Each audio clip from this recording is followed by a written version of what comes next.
familiar faces, and first of all, I just want to say thank you. I was walking in from another workshop. The workshops are great. And to sort of give a little bit of background for some of you, the Latina Portrait Series is a series to really look at issues that are relevant and important to Latinas and their families. And I want to give a special thank you to Latino Union and Matilda to really brought this information to us a few years back, and for a number of years we've been looking at this closer and closer, and I can't tell you how it has continued to percolate even more so, especially from not only through our Women in Transition program on cases where they're looking for legal assistance, but also from our sexual assault program, where we know of women who have been sexually harassed in the workplace. And so we thought this is really important for us to bring together the experts on the issue. So thank you for helping us bring that information and make it relevant. We will be, we're videotaping it. I know we've got a number of things going on today, but we know that we'll be able to get this to the media and make sure to get this across. This is just the beginning of getting this out.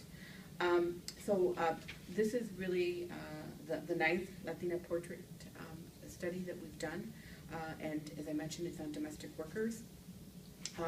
The Latina Portrait was really this collaboration, as I mentioned, was is a collaboration with Mujeres, Latinas, and Accion and Latino Union, and it is to examine the current state of domestic work and why legislation is important to protect these workers, and the necessity of it.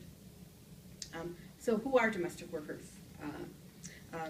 Domestic workers form a workforce comprised of nannies, caregivers for the elderly and disabled, house cleaners in private homes.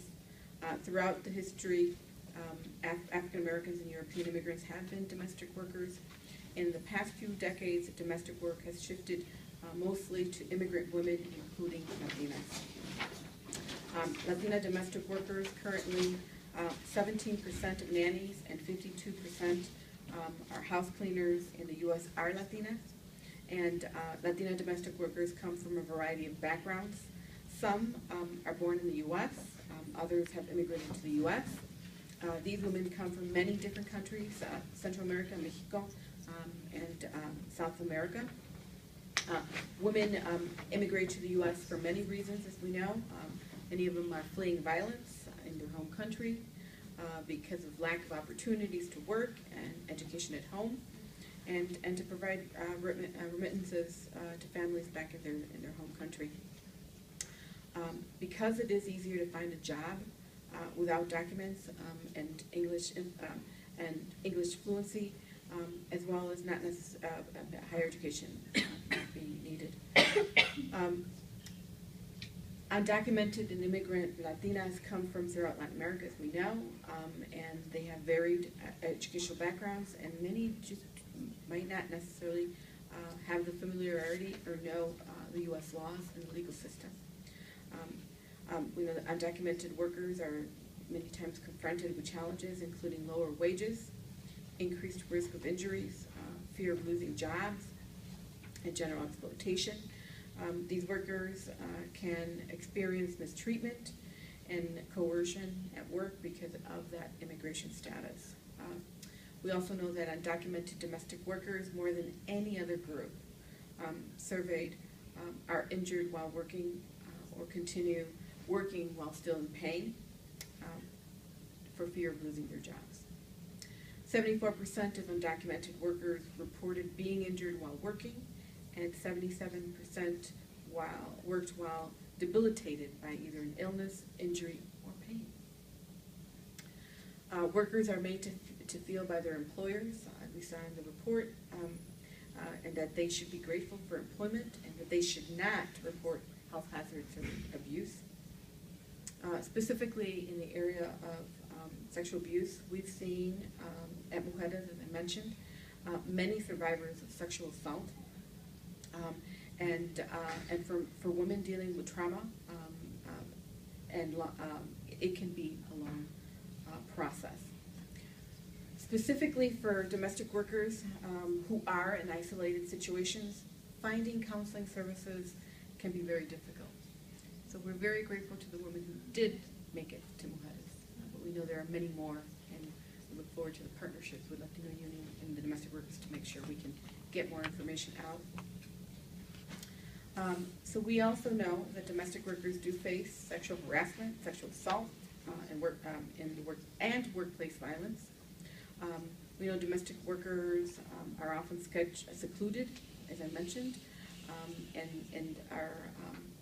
and many times domestic workers who do live in, there is little autonomy, and also sexual harassment being a greater risk. Workers who are live-in employees may not have a safety net to turn to or any resources to escape her situation. And if she lives in the home of her employer and abuser, she may risk losing her access to shelter, food, or her possessions. So we know, many of us working in the domestic violence field, that control that means, another form of control. The threat of unemployment can be a huge deterrent for speaking out against abuse, even for domestic workers who have legal documentation, and economic instability and the risk of being unemployed, even for a short time, can act as coercive forces for domestic workers to be tangled in that cycle of silence and abuse. So what is the current status of domestic work? Domestic work is not covered by many labor laws, leaving domestic workers vulnerable to hazards, abuse, and low pay. Domestic workers have little control over their working conditions, and employment is usually arranged without the benefit of a formal contract. We know that domestic work can be hazardous. Workers risk long-term exposure to toxic chemicals and a range of workplace injuries. We know that low pay is a systemic problem in the domestic work industry, as we've seen in our Women in Transition program, but also in the study.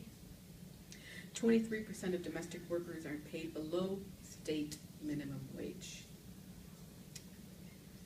85% are not guaranteed overtime pay. And domestic workers rarely receive employment benefits. So with this information, you might now no longer ask, so why is this an important issue for Mujeres, Latinas, and Accion to bring, to work on and to present through the Latina Portrait Series? We also know that this is just the beginning, and we look to partner with Latino Union to look to create policy recommendations and look for ways that we can continue that partnership, and you'll hear more about that in a moment.